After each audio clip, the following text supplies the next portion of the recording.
and now he appears to be deceased. Now, obviously, this is, as the great and powerful Scott Adams used to say, we're in the fog of war. There's going to be a lot of partial information, imperfect information, propagandized information.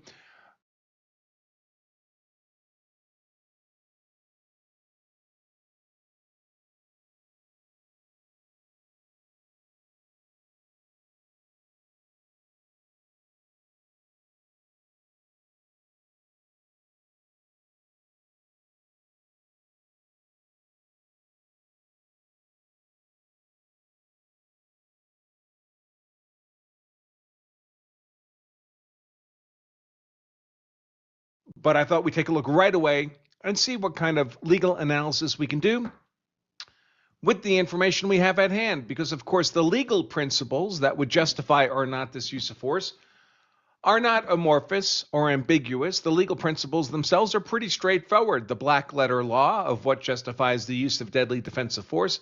The facts may be,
Okay.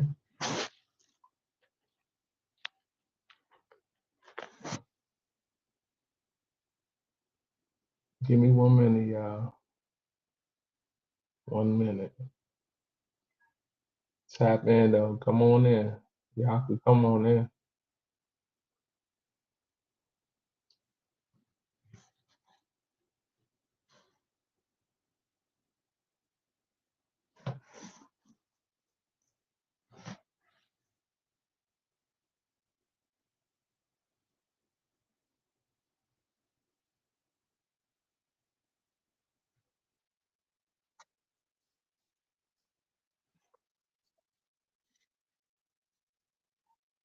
Oh yeah.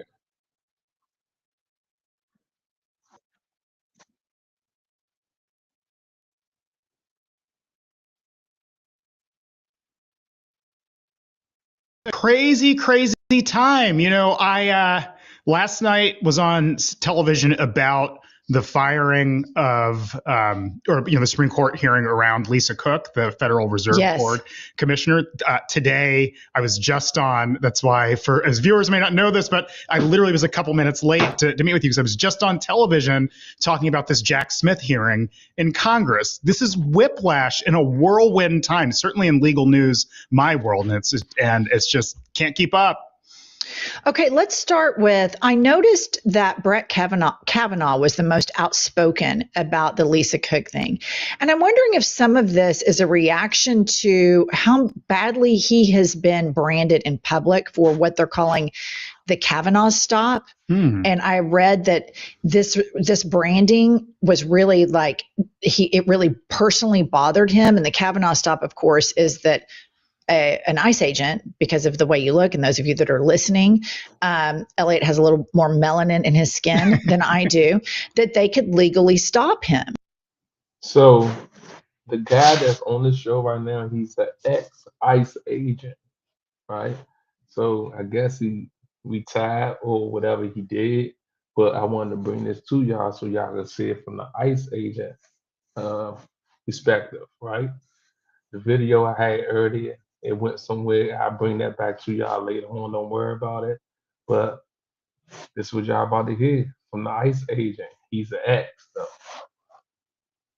And so, what is your take on Brett Kavanaugh? Oh my goodness. He is the great story to come out of the Supreme Court over this generation, because we live in a world where Brett Kavanaugh is regarded as a moderate voice on the Supreme Court. My God. No, it is. That's how the court has shifted so much, certainly in my lifetime of following the court. And there are circumstances where Kavanaugh does buck the party line somewhat. Now, let's be clear. It is an unabashedly conservative Supreme Court, and Brett Kavanaugh, for his entire career, has been an unabashed conservative. And so it is quite fascinating to watch the middle, what we think of as the middle on the Supreme Court, just shift before our eyes. Now, with respect to this idea of stops of citizens and so on, that's quite profound. Now, obviously, we know, and going back to the history of law enforcement does have really broad authority to stop people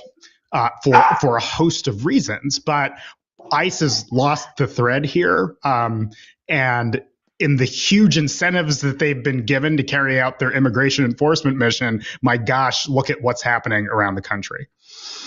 Okay, you served inside the Justice Department. Yeah. And you're sitting here watching it get completely dismantled, and you're watching really smart, competent people that believe in justice, that did not join the Justice Department to become rich, because they could have, these people are so smart, they could have gone to work for a top tier law firm in Manhattan, Los Angeles, London, wherever. But they believe so much in the rule of law, and these people are gone from the Justice Department. They're going one by one. And so how vulnerable is the entire Justice Department from complete collapse as it pertains to the real rule of law? It breaks my heart to say it, Jennifer, but I don't know. I really don't know. And it's because, what people don't understand. And I not only worked at the Justice Department, I worked at ICE for 4.5 years. I was a senior political appointee at ICE under Obama, which, talk about a volatile time. What people don't understand is that most of these, maybe not most of these folks, but a great percentage of these folks are actually political conservatives. They don't even know what to say. This idea that it's this left-wing deep state behemoth out to take over America and ruin its values is simply not true. These are people who, particularly in the national security context, transcend or traverse Republican and Democratic administrations. And that's a good thing. And I'll be the first to tell you, having worked in all these agencies, that policy is going to shift from one president to another. Things were different under Bush, then Obama, then Bush 41, then Clinton. And in a way, that's good for America. It keeps us sort of thinking about what's truly important to us, evolving, working together, and so on. What we're seeing here is not a normal partisan shift. This is not the normal ebb and flow between left and right at the Justice Department. And this is the erosion of core values of how the organization ought to ought to exist. And I think, to me, the worst part of it is if folks are following the hiring of these U.S. attorneys who haven't been confirmed by the Senate at all. You saw it in New Jersey with Alina Habba, Trump's former lawyer. Again, someone with a personal connection to the president. You see it in Eastern District of Virginia with Lindsey Halligan, also unfit for the role, not put in it by the president of the United States, not confirmed by the Congress. And what supporters of the president aren't seeing is that this is actually screwing up. I was going to say a bad word, but it's still early in the morning. The most fucking up cases that they want to bring. There you go. Okay, right. Is that better? Does the audience hear that better? Good. Yeah. No, it screws up. It screws up cases that they want to bring because the person at the top of the office, courts are seeing that person as improperly in the role. And so it's a problem, not just for partisan reasons. It's literally damaging the very work that apparently they put their folks in to do. It's just mind-blowing. It's so easy to become a podcaster with Riverside. First, go to Riverside and open an account. I want to talk to you about kind of like the guardrails that are remaining. And I think this is really interesting. My husband's a criminal defense lawyer, and he says the federal judges are doing their job holding up the rule of law. Like they are really doing their job. And then it gets kicked to the Supreme Court in the shadow docket. And they are completely in the tank for Donald Trump. And my question is, like, psychologically, I think about, as a layman, a non-lawyer person, when I think about a Supreme Court justice, I think like Ivy League educated, uber intellectual. And then now I look at like Alito or Thomas, and I think, are they just radicalized just like Bubba is in rural Oklahoma by Fox News? Are they just like the flags that they're flying up, the Alito's wife, and are these people, are they just so radicalized by the Heritage Foundation? Like, can you lift the veil on any of that at all? Because it's fascinating to me from a psychological standpoint that somebody that has that much education cannot critically think, or is just so incredibly biased. It's really interesting. It's, every president is entitled to put in people that share what he thinks is his the judicial vision or what he wants to put on the court. All sorts of presidents have done it. You really touch on something important with the Samuel Alito flags issue, which is something I commented about publicly quite a lot when it happened. The court's allowed to have conservatives on it. It's allowed to have people that have those views. The moment you fly a flag in front of your house, expressing a political view, you have tainted your ability as a Supreme Court justice to hear cases on that issue. And that issue came up. So Samuel Alito had flown a flag on his house that some January 6th folks were seen to have flown, and many observers thought, wait a second, that's endorsement of a side. Something I said, Jennifer, to your friend Scott Jennings on air around this issue is, imagine two things. One, I am an Eagle Scout, proudly.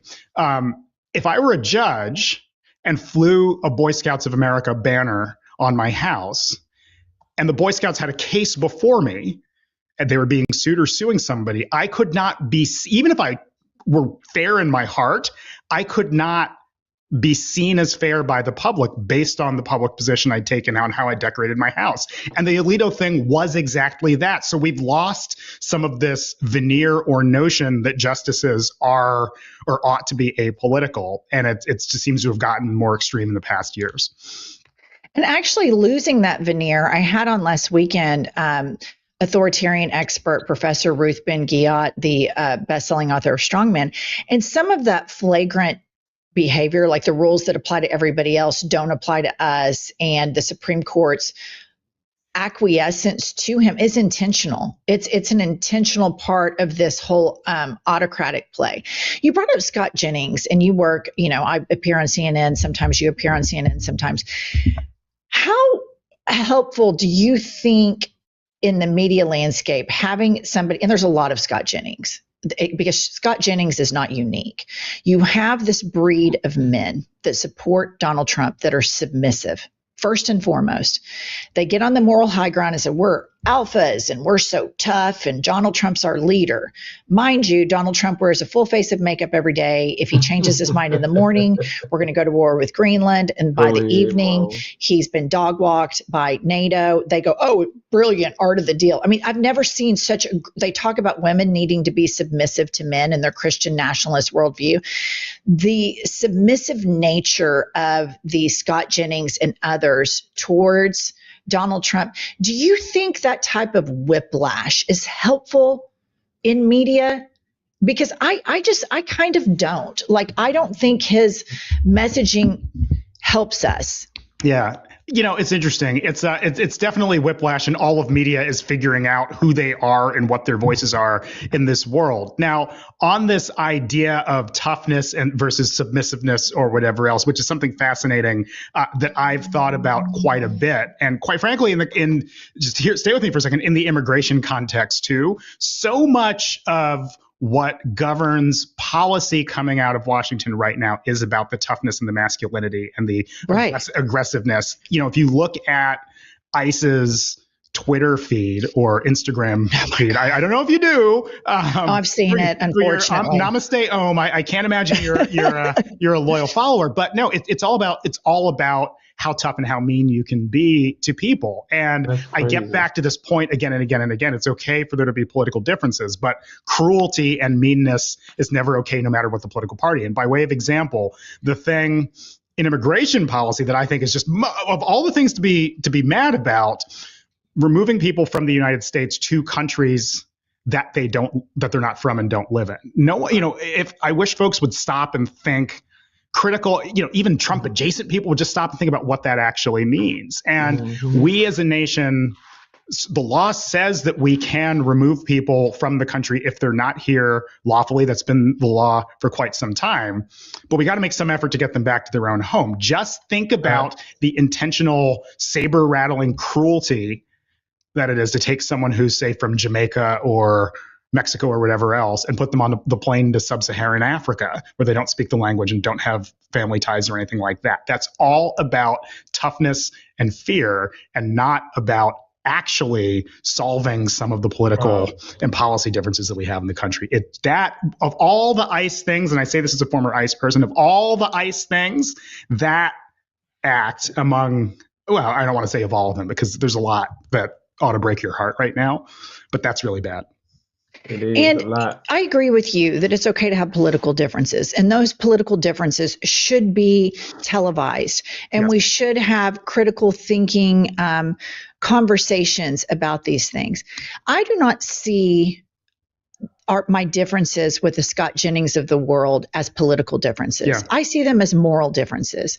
He wakes up every single day, submits to the leader, as you see the Speaker of the House, who wields so much power, little Moses Mike Johnson. He has so much power, and he was followed by Manu Raju a couple of days ago, blaming Norway for preventing President Trump from getting a Nobel Peace Prize award. So I argue this. Yeah. If we're going to have a conversation with a conservative, let's get on Mitt Romney. Let's have a conversation with a conservative who hasn't sold his morals out. Let's get on the horn with somebody who is genuinely a conservative, but Scott Jennings does not represent a conservative point of view. Scott Jennings represents the moral collapse and the submissive nature of all of these triple Trumpers.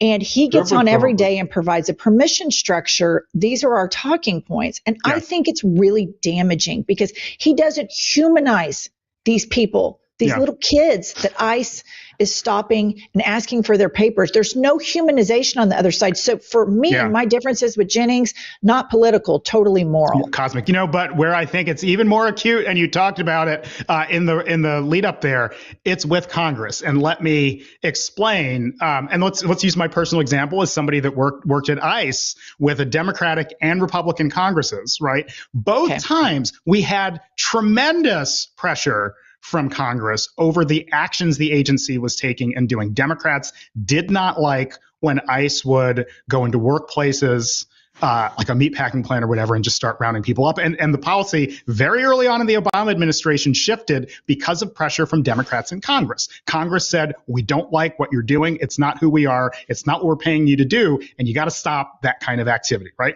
Great. We were Democratic appointees. Democratic Congress held us accountable. Congress switched in 2010 when the Republicans came in. It was much more, you're not deporting enough people. You need to, we need to. And there was a conversation about how ICE could better suit what the majority in Congress wanted. But in either context, there was at least an attempt to either defy the president or hold the president and the administration accountable. That is gone from this Congress right now. It is just gone. They have overwhelmingly bent the knee on every issue other than, I'd say, Jeffrey Epstein, where you did see some broad bipartisan bucking of the White House for a short time. It's not, everybody's moved on to Greenland right now, but at least for that moment, Congress came together and held the president accountable on something as fundamental as ICE or who we are as a nation, how we enforce our borders. That's the kind of thing Congress ought to be weighing in on. And those Republicans in Congress have gelded or castrated themselves as a body and just chosen not to really engage in any meaningful accountability.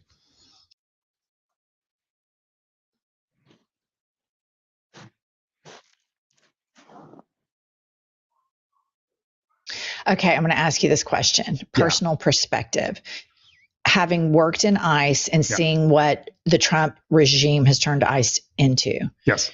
Do you think ICE needs to be abolished? No, I don't think it should be abolished because every entity around the country has some interior enforcement mechanism. Denmark, even countries that we would want to emulate, or some in America would want to emulate. I think ICE needs tremendous oversight. It needs new leadership from at all levels, new guidance, and all of the above. I think it does not have to be like this. We can enforce our laws. We can enforce our borders, we can enforce our immigration policies, but it does not have to be like this. And the Trump folks came in and said, well, because we ran on this, necessarily, this is the way it has to be. We got to get all these criminals out of here.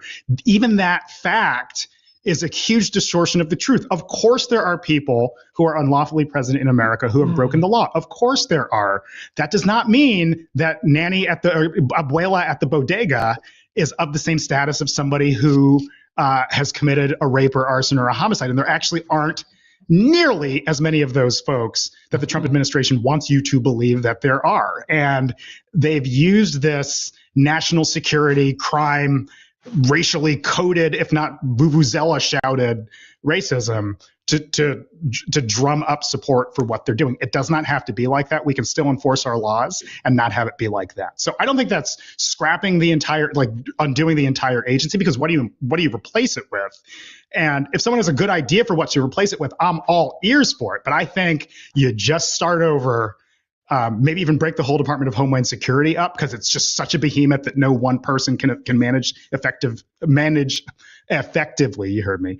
Do you think it needs that kind of budget, the increased budget that Trump? That's really problematic. It is. And that's a great question. When we talk about this idea of abolish, it has that budget because what they're talking about is removing or deporting 1 million people a year. That's the budget they've given them. You don't need to do that, right? You can still have a robust immigration enforcement policy without the civil rights enforcement and 3,000 people a day and 1 million people a day, because necessarily when you have those kinds of numbers with the kind of personnel that the agency has right now, you're going to end up with the civil rights violations and nanny from the bodega and the guy who's, whether it's whatever, I don't want to generalize about who immigrants are, but those are the folks who are getting rounded up. Like, let's have an honest conversation about the brown folks at Home Depot who are getting rounded up, right? Who aren't necessarily brown folks at Home Depot, with criminal records. And so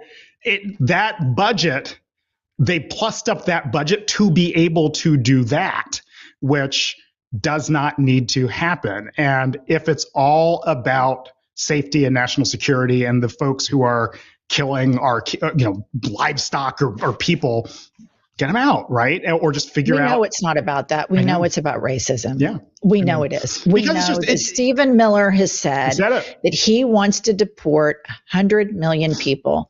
And interestingly, the data lines up that that's the amount of people that are not white. And Stephen Miller, we've all seen Trump. Pudding boy, his brain is total mush. We've seen how cooked he is. I mean, it's just he confusing, Greenland and Iceland, and he's in his Marie Antoinette era, obsessed with his ballroom. And this guy is so mentally cooked.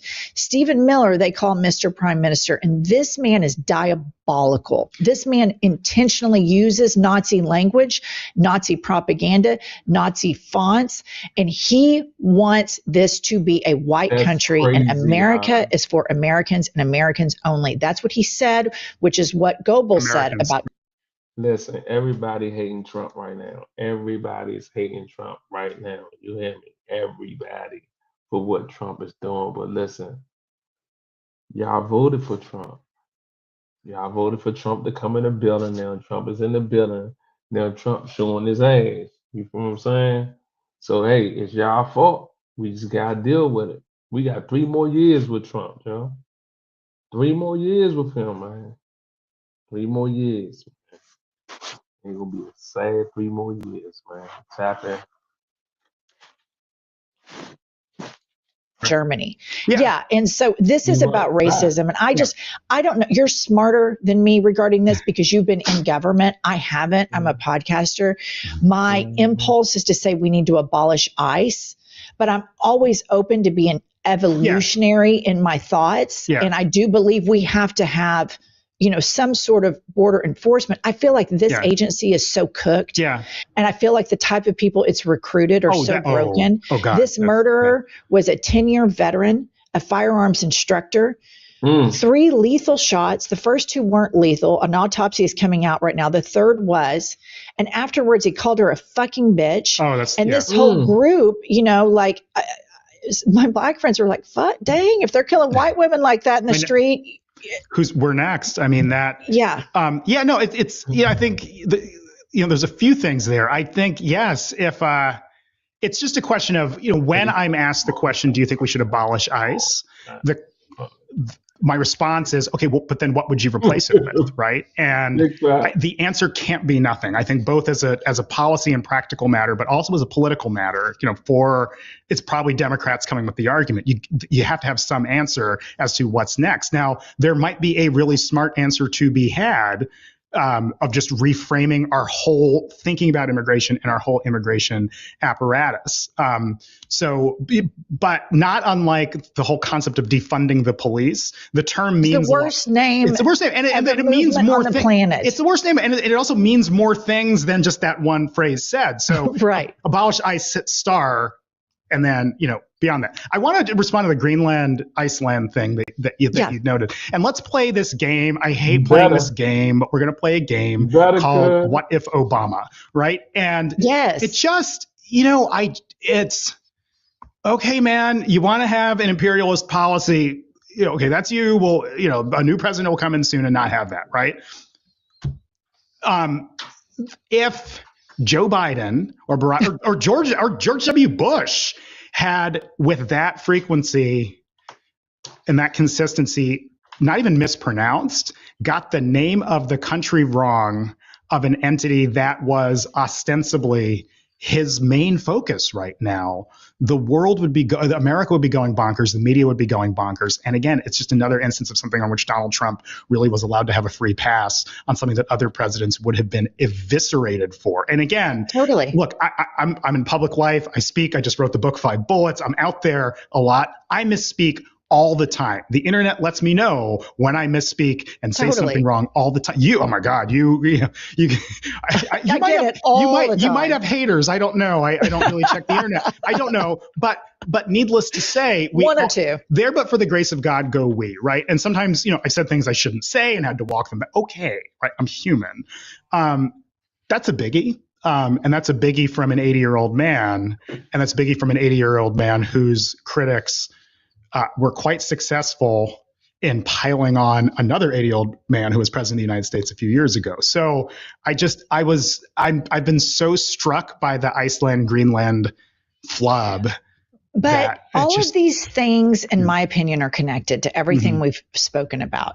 So his misspeak, and it's so obvious that the standards that Democratic politicians and presidents are held to are completely different for these delicate, childlike standards that we have for Republicans. I mean, that's abundantly obvious.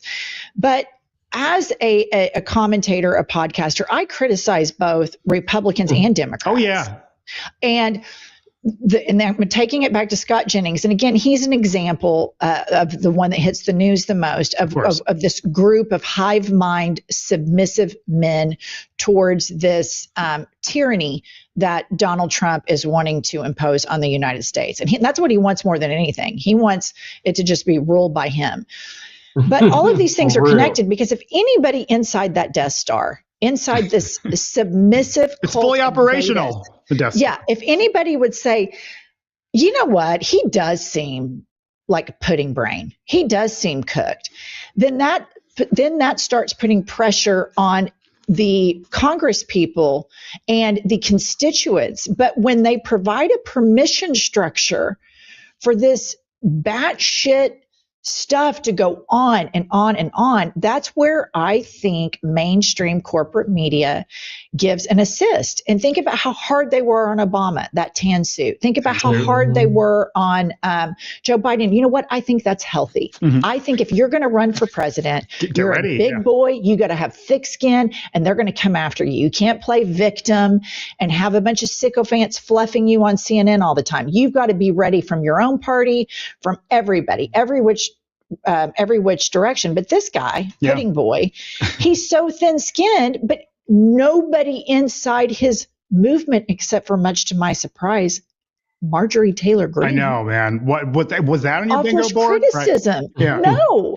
And so that's all of those things are connected. The obsequious nature of corporate news and enabling liars, people that get on TV every night and lie to the American public and say, oh no, he really meant it was just a bit of ice, or maybe he got it wrong, but what's the big deal? They're lying and gaslighting the American public, and corporate media is betraying their customer base by allowing it to happen. What I am genuinely curious about, Jennifer, and I think about this all the time, and let's use Scott as an example, but every person in the Trump ecosystem, and that includes members of Congress, 2026 election and 2028 election, they have to look to the future at some point. Yes, all the saber rattling about Donald Trump being president forever and 3 terms and all that. They have to look to the future at some point. At some point, there will be some fight over who the standard bearer of that movement is. And what are they going to do? Like, are they going to continue to sort of follow a movement that really is modeled around a man, a figurehead, right? It's not, I don't think if you could take Donald Trump out of MAGA and have this, or MAGA, somebody corrected me on air for saying that once. You could take, literally, I got a DM, it's MAGA I don't think you can pluck Donald Trump out of MAGA and just put somebody else in and have the same movement, right? You can't. No. It's a charismatic figure, whether you like it. It's a cult. Right? It's a cult around, if you want to call it that, around one person. So one, what does it look like in 2026? And two, someone has to run for president, somebody.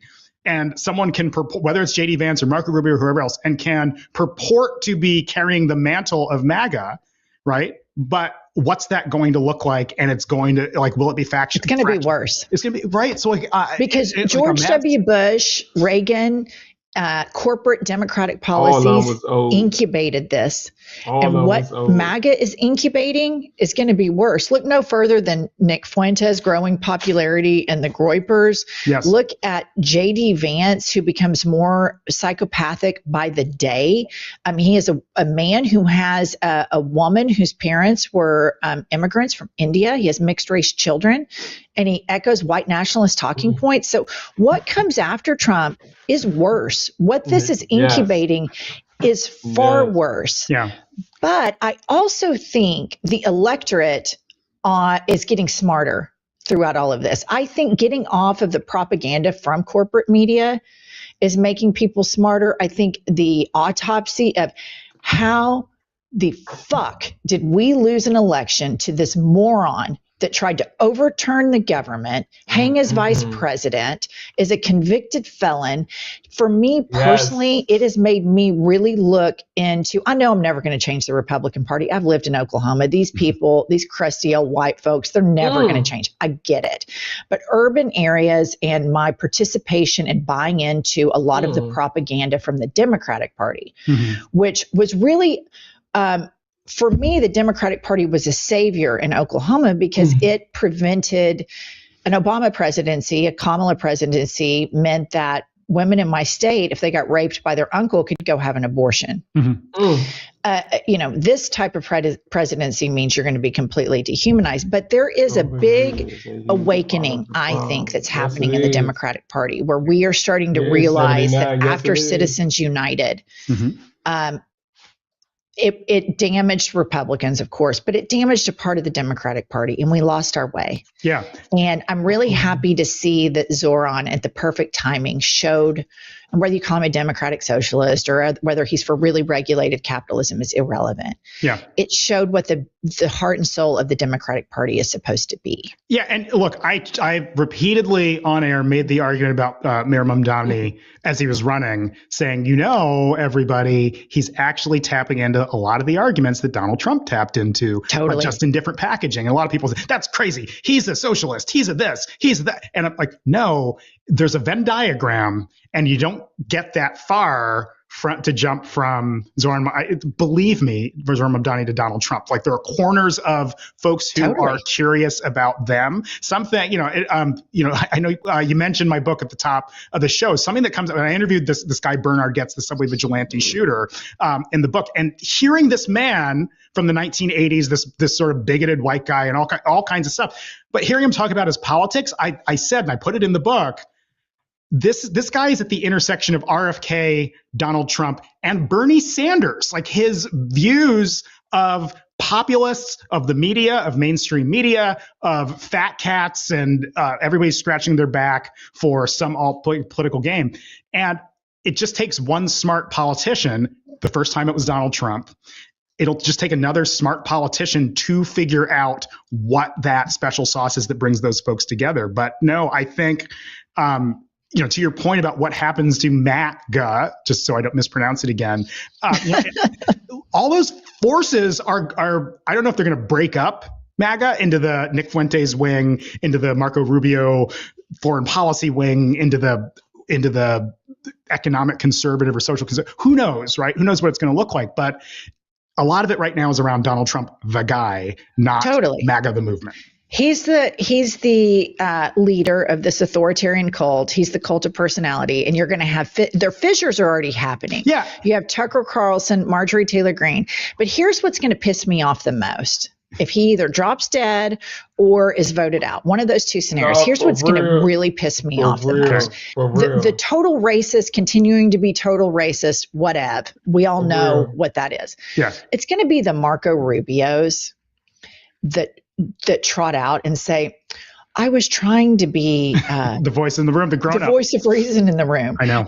Those Republicans, the Scott Jennings of it, that had moral clarity on January 6th and now is completely inside the personality cult, those are the ones that are going to piss me off the most. And so it's going to be interesting, but I think the fissures are already happening because the strong man is frail. We all see this guy's cooked. And so the infighting is just going to escalate, but the embrace of the Fuentes, of the white nationalism and the real anti-Semitism in the world is not in college campuses. And I think it is in MAGA. It is in the heart of MAGA. Okay, go ahead. No, I would say the fissures are happening, and the support was always, not always, has been somewhat soft. When you speak about, if one were to look at Latino men in the San and the Rio Grande Valley, for instance, who flipped quite dramatically to Trump. If you look at black and brown progressives in New York who went to Trump, or New York or New Jersey, my home state,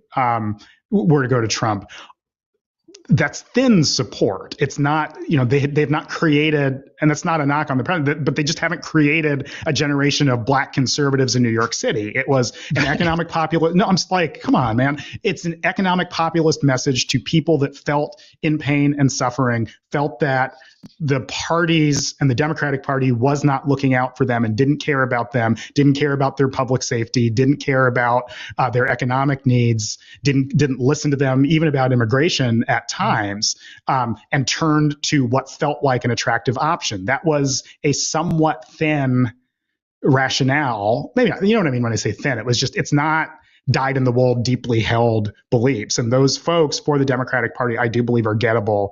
Certainly in 2026. And as you're looking, you saw governor's races in Virginia and New Jersey. And some of that, this idea that this wave of new support for MAGA or conservatives or Republicans among dyed-in-the-wool Democrats, I don't know if I don't buy that. Yeah. I don't buy it. I'm totally with you on that. Yeah. I think there's a lot of anti-status quo sentiment going back into Trump. I think some people get drunk on testosterone and bro culture for an election cycle, which is, a part of us going from controlled media to now independent media, which can also be dangerous and feed some of our worst impulses. I was going to ask you that. People aren't factoring into the electorate. Yeah, I really wanted to ask you that along the lines of, people are disillusioned with mainstream media. We can agree with that, full stop. But what happens when, and I'm really curious to hear your views. I know you talk about this a lot on the air. What happens? Is there a point at which media can get so factionalized that people are calcifying in their views and not broadening their views and actually maybe even worse off? Like totally. What's the balance there? Yeah. I totally think it's a huge problem. I think that corporate media is cooked, and year after year after year, you see that just the numbers are down. And that has to do with the way we view programming is completely different than the way you and I grew up, watching the OJ trial seeing it, Greta Van Susteren, remember all that? That was so exciting. And you had 24-hour news. Now it's different. And I think that in that you have a danger where people are getting into certain ecosystems like Joe Rogan or Nick Fuentes. And then, on the left, I'm sure there's, radicalization. I don't think it's as bad as the right by any stretch. And I don't want to even pretend that is, because that would be a total false equivalency. But I think there is, we try in our iHip News to start, journalism needs to be the gold standard always and forever. Journalists work hard. Journalists expose injustice. Journalism is a guardrail, and a very important guardrail. And you see it under attack by Trump sycophants buying up TikTok, buying up CBS News, Barry Weiss spiking stories, Jeff Bezos spiking stories. And so those of us that have microphones need to always advocate for journalists, because I'm not a journalist, but I would not be able to do my job without journalism, because when we get on to start an episode, I typically start with something that has been fact checked, an article or a story from a journalist. And I'm hopeful that, as the media, evolves, and I'm going to misstep, but I always try to remind my audience of how important journalism is. And I'm a bullshitter. I sit here and talk about the journalism. Yeah. And people feel a sense of community, and there's a relatability to that. But journalism is should always be the gold standard. And I would also say, and this has been something that journalists, myself included, confront. I try to be honest about, not all criticism of the president is partisan. Not all criticism or challenging of the policies or the actions of ICE is partisan, right? And I just think some things, like you said, reach a moral or rule of law point. When I talk about the Justice Department, this is not me as, oh, Elliot worked for a Democratic administration and is just anti-Trump. No, to the contrary, I came in as a prosecutor under Bush when I was young, right, when he was president. And Alberto Gonzalez was Attorney General, and I shook his hand on his first day. And that's, I get it. But when you have these things that we were talking about earlier, like putting in U.S. attorneys outside of the Senate confirmation process who are not fit for the job and are just former attorneys of the president carrying his water in court and losing their top staff. They're all resigning. They're all leaving cases. That's not partisan. That is a rule of law question. It needs to be covered, not as we shouldn't be shy just because it's a Republican president who's critical of the media. We should not be shy in saying this is not a left-right thing. This is a moral question. This is a rule of law question. This is an identity of the United States question. And I think, many struggle with that and quite frankly get it just really wrong in trying hard to think, well, on the one hand, but on the other hand, when covering Trump. Well, they're sane washing. Yes. If they covered him the way that they would cover a dictator from a Muslim nation, the headlines would be very Can you imagine? They would be very clear. Oh my God. Can you imagine just Minneapolis? Can you imagine if that were, let's use the on the nose again. If in Somalia we heard that the Somali government, and I'm just going to speak in the most neutral terms possible, an arm or an agent of the Somali government shot a protester in their Jeep or car, then the president of Somalia came out and lauded the action, and then there was unrest in Somalia, and then the president of Somalia and vice president of Somalia went there, called the victim a terrorist. Called the victim a terrorist, sent armed, fully fatigued, masked military in to keep the peace, ostensibly. Let's just state what happened, right? Armed, masked, tacked out law enforcement, Somalia. Not even Somalia. If in France we had heard that was happening, we would be watching that with, oh my God, what a backwater crazy place. And data everywhere, and not an insight to see. It's overwhelming. Customer usage stats. It's an important point you make there, Jennifer. It's a really important point. This idea of what if elsewhere we were reading the same exact facts. The headlines and the chyrons would be damning. Lord. They would be damning. And so that's the part where I agree with individual journalists that fight to disinfect and shine a light on injustices. But a lot of these institutions, these corporate news institutions, are beholden to the same corporations that keep Chuck Schumer and Hakeem Jeffries from being a true resistance party, and Moses Mike and all of these others from being completely the submissive party to a man with full-blown dementia.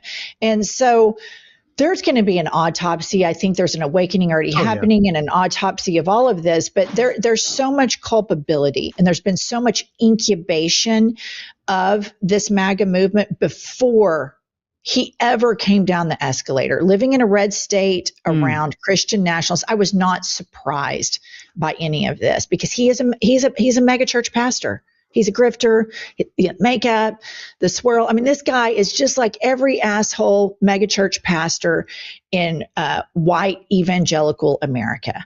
I mean, I know this guy. He's a total con artist. But, okay, we've gone a long time. Elliot, I could talk to you for hours.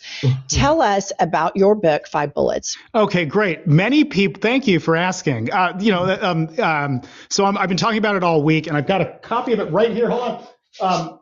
I'll even show it. Nice. Many people will remember the 1984 subway vigilante shooting. Bernard gets shot and seriously wounded 4 young black unarmed teenagers in the subway. Sound familiar? Well, that's America. And so this book really is a tour through, one, New York City was unsafe at the time, but what did that empower one individual guy to do? Why did he feel so empowered to act out? And all of the forces that made the Bernie Goetz story such national news, why Bernie Goetz is named in Billy Joel's We Didn't Start the Fire, because he becomes a bit of a cultural icon.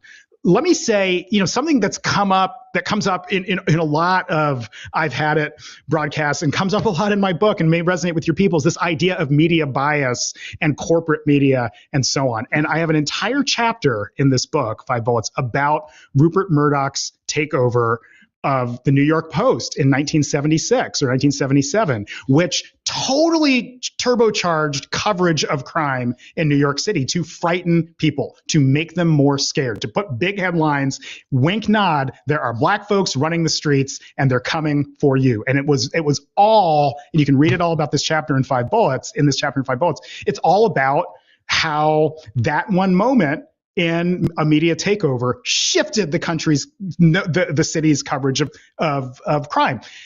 All of the New York City tabloids, which you're familiar with, the Daily News and Newsday and so on, started doing the same thing. And if you think about 1985, where there wasn't CNN, MSNBC, Fox, I've Had It podcasts, the Scott Jennings show, whatever else, there was 3 games in town. And if the newspapers were constantly telling you, you're scared, you're scared, you're scared, you're scared, you're scared, people would buy the newspaper, get scared, buy the newspaper again, get more scared. And it just created this cycle of fear and resentment of other people, of black people and so on. And that was a huge moment in the history of news. And as I say in the book, it's no secret that Rupert Murdoch goes on to found the Fox News channel decades later, because a lot of their success has been in frightening people, right? You're in a red state. You are far more likely to see images of people looting CVS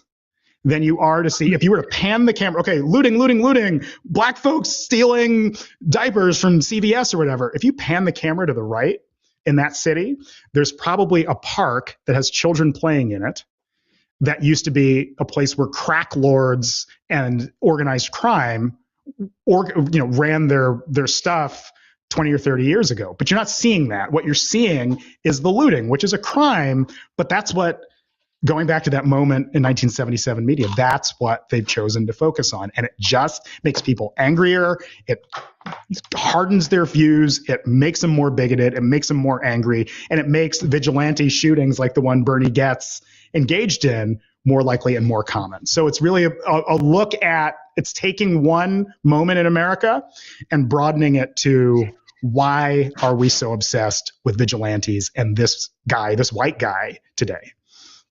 I think that sounds fascinating. I'm going to get it. I'm going to read it. I also think it's interesting. One thing I've been saying a lot lately is the MAGA has everything they want now. They have the executive branch.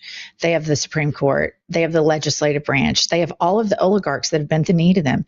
And they're still terrified and scared and feel oppressed. And they have ascended to all of this. And so that's a very interesting component, I think, to the fear-driven propaganda in right-wing media news that makes them feel like they're never safe, even though they have all the power. And, the one thing I would add to that, and I talk about this toward the end of the book, 5 Bullets, it's not just the media, what is the media, right? It's not just newspapers anymore, but it's the algorithms now that only feed you like-minded things that, like, to your point, actually is radicalizing people. And the example I use in the last chapter, in the conclusion of 5 Bullets, is what if Kyle Rittenhouse, remember him from Black Lives Matter protests in 2021, I believe 2020, crosses from Illinois to Wisconsin, grabs an AK or a big gun and shoots a couple people and kills some, right?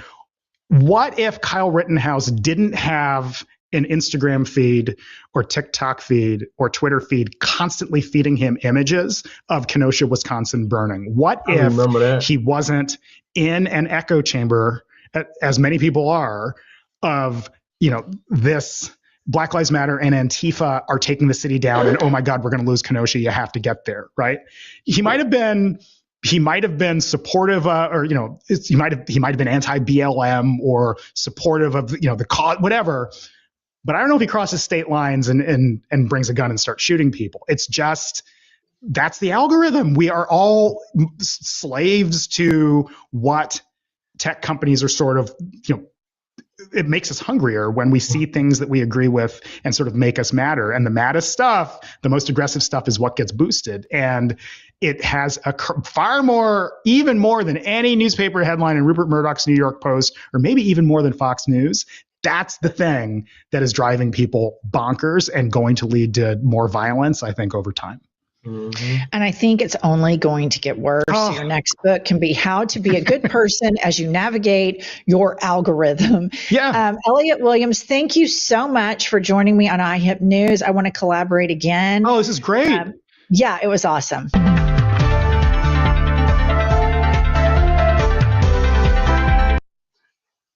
Thank y'all for tapping in the Yocuzpodcast. So basically what just went down was that's the man that was on the video is an ex-ICE agent.